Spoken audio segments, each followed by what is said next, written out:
मन को कुविचारों और दुर्भावनाओं से बचाए रखने के लिए स्वाध्याय एवं सत्संग की व्यवस्था रखे रहेंगे।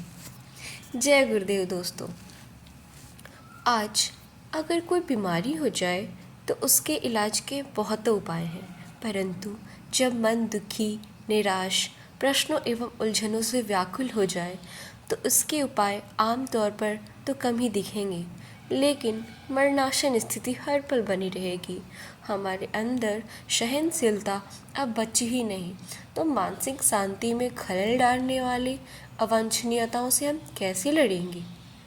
कारण बाह्य होते हैं, परंतु इन प्रतिकूलताओं के समाधान हमारे अंदर है। आज यह कह सकने की स्थिति में मैं आज हो गई हूँ, एक नई हिम्मत और सकारात्मक ऊर्जा के साथ।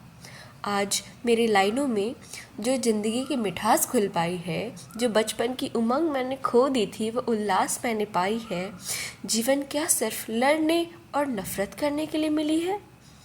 इस प्रश्न का जवाब मैंने पाया है।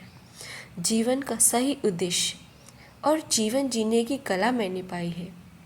मन के हारे हार है, मन के जीते जीत है, यह सीख मैंने पाई है। कहते हैं समुद्र इतनी स्याही हो तो भी हम गुरु की महिमा नहीं गा सकते। जी हाँ, वो परम पूज्य गुरुदेव ही हैं जिन्होंने सूखी और बंजर भूमि को हरियाली और वसंत की खुशियों से हर पल भरते जा रहे हैं। इसलिए सच कहें तो भले ही हमने परम पूज्य गुरुदेव को देखा नहीं, लेकिन वो तो हमें हर पल देख रहे हैं ना। तभी तो मेरा परिवार सबसे बुरे दौर और या यूँ कहें तो दुखों के पहाड़ और अज्ञानता के कारण कब का खत्म हो चुका था, लेकिन गुरुजी ने अपने दिव्य प्राण फूंक कर हमारे परिवार को जीवंत और जागृत किया है। गुरुदेव और माताजी अपने बच्चों को कभी भी दुखी नहीं देख सकते हैं। इसका उदाहरण मैं और मेरा पूरा परिवार है। बस हृदय निर्मल होना चाहिए। जब भी किन्हीं परम पूज्य गुरुदेव से जुड़ी संस्मरण सुनती थी तो आँखों में आंसू आ जाते थे। सोचती हूँ मुझसे क्यों नहीं मिले कि भक्ति कोरी भावुकता नहीं होती, उसमें कर्तव्य भी शामिल होता है, जिसकी माता जी तो मिसाल है। कहें तो इमोशनल इंटेलिजेंस। गुरु जी की कृपा से हम अनगढ़ को उनके दिव्य धाम में जाने और DSVV में रहने का अवसर प्राप्त हुआ, जो एक अच्छे स्वप्न की भांति ही अभी भी लगता है। जो अच्छी वाइब्रेशंस हम शांति कुंज और DSVV के वातावरण में महसूस कर सकते हैं, वह कहीं और जाने पर फीकापन साफ नज़र आ जाता है। यहाँ दिनचर्या की हर स्टेप पर सामूहिक तौर से जीवन जीने की कला सिखाते हैं, जो कि बाहर ट्रेनिंग के बाद भी शायद श्रेष्ठ व्यक्तित्व हमारा बन पाए। हमारा बाहर कल एक एग्ज़ाम था। वहाँ से निकलते वक्त एग्ज़ामिनर अपनी कार में यह कहते हुए बैठ रही थी कि ह्यूमैनिटी बची नहीं है। बस क्या था, तुरंत अंदर से हमको गुरु सत्ता का सहारा मिला और यह विश्वास मिला कि जो साधना, स्वाध्याय, संयम, सेवा के 4 पिलर हैं, उनसे इंसान भी बनेंगे, मानव भी बनेंगे और महामानव भी बनेंगे। गंगा की गोद, हिमालय की छाया, परम पूज्य गुरुदेव का संरक्षण, प्रज्ञेश्वर महाकाल का दिव्य घोषला, देवताओं और ऋषियों की सिद्ध भूमि होने के कारण यहाँ आध्यात्मिक ऊर्जा की प्रचुरता से हमारे चिंतन, चरित्र एवं व्यवहार की जड़ें मजबूत हो जाती हैं एवं मन निर्मल हो जाता है। विज्ञान के नाम पर सारे विनाशकारी काम किए जा रहे हैं, जो कि किसी से छुपा नहीं है। सांस तक लेना भारी पड़ रहा है। कोरोना काल एवं युद्ध इसका उदाहरण है। यहाँ बच्चों को अध्यात्म का वैज्ञानिक स्वरूप सिखाया जाता है, जो हमारे जीवन को संतोष, शांति एवं मन की एकाग्रता प्रदान करती है। यहाँ ऋषि मनीषियों के अध्यात्म का गौरवशाली जीवन शैली, जो आज के धर्म के नाम पर बहरूपिये से हमें सावधान करते हैं। यहाँ केवल डिग्रियाँ नहीं, जीवन में उपयोग आने वाले कौशल, उद्यमिता भी सिखाई जाती है। यहाँ प्रकृति से जुड़ना सिखाते हैं, क्योंकि आज की बिगड़ी भौतिकवादिता और तकनीक के कारण न जाने कितने भारी मात्रा में लोग अवसाद के शिकार हो रहे हैं।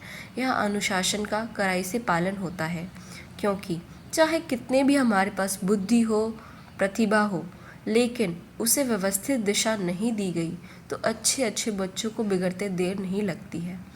परम पूज्य गुरुदेव का सूत्र लोक रंजन से लोक मंगल के द्वारा बच्चों की कला का उपयोग संस्कृति के उत्थान के लिए करना सिखाया जाता है, क्योंकि आज के लोगों के पास कला की कमी तो नहीं है, लेकिन दिशा की कमी जरूर है, जो लगातार मानवीय गरिमा को नीचे गिराते जा रही है। आज के ज़माने में ऐसा कदम कहीं अन्यत्र नहीं दिखता। परम पूज्य गुरुदेव के सद्ग्रंथों में जीवन के सारे आयामों की पीड़ा और पतन का समाधान है, और यह पूरा अनमोल धरोहर अन्य विषयों की पुस्तकों के साथ बच्चों के व्यक्तित्व विकास के लिए पुस्तकालय में उपलब्ध है। बच्चों का फेवरेट प्लेस प्रज्ञेश्वर महाकाल तो है ही, और वह इसलिए क्योंकि यहाँ थोड़े ही प्रयास से हम अपने मन की एकाग्रता और अंदर के उल्लास को प्राप्त करके अपना अध्ययन को ऊंचे स्तर तक पहुँचा सकते हैं। यहाँ सर्वांगीण विकास की हर व्यवस्था है, जैसे तरह तरह के खेल आदि। महाकाल और विश्वविद्यालय से एक अलग जुड़ाव बन जाता है, जो अपने मायके से भी बढ़कर होता है। अगर कोई समस्या आती भी है तो गुरु सत्ता के अंश आदरणीय चिन्मय सर की स्नेह मार्गदर्शन और उनकी दिव्य मुस्कान से गायब हो जाती है। इतने उच्च व्यक्तित्व होने के बावजूद वो एक प्रतिकूल पति के रूप में बहुत सादगी से सभी से मिलते हैं। हमारा दावा है कि ऐसा उनके जैसा अपनेत्व एवं निस्वार्थ भाव से सहयोग इतनी यश ज्ञान पदवी के बावजूद कोई अंश मात्र भी ऐसा शानदार मार्गदर्शन कर पाएगा।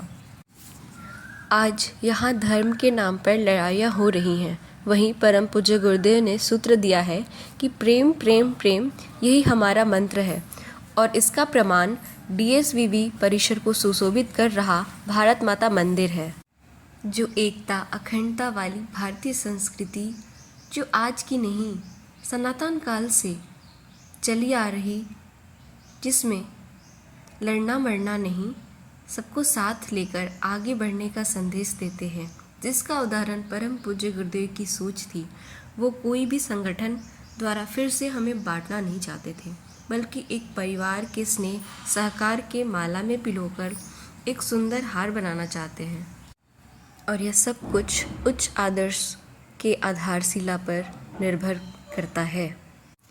इसका विशेष उदाहरण है DSVV में बना एशिया का प्रथम बाल्टिक सेंटर, जो बाल्टिक देशों के साथ मिलकर संस्कृति, भाषा, कला एवं अध्ययन को साथ बढ़ाने की सहमति बना चुके हैं।